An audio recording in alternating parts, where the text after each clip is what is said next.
মজার একটা রেস্টুরেন্টে আসছি সকালে নাস্তা খেতে। এখন বাজে 8টা, 5 তারিখ আজকে।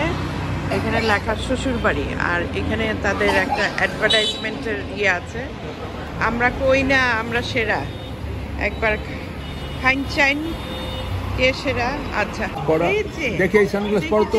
দেখি আমরা এই যে রেস্টুরেন্টে, শ্বশুর বাড়ি রেস্টুরেন্ট ভালো সব, মানে মোটামুটি খাওয়ার হোটেলগুলো এইরকমই স্টাইল, বেশ লম্বা করে করা থাকে। ঢুকে চেয়ার, সারি সারি চেয়ার টেবিল, আপনি ঢুকে বসে খেয়ে নেবেন। ফটাফট তারা রেডি করে রাখে সব। আর সবজি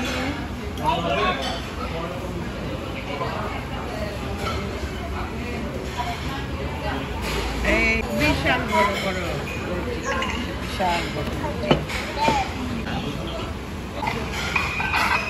চা চাটা খুব ভালো, খুব মজার চা বানাইছে। এর আগে আমরা 2 দিন ধরে আছি, এর আগে যেখানে চা খেয়েছি চা ভালো পাই নাই। শ্বশুর বাড়ির চা ভালো করে বের হচ্ছে।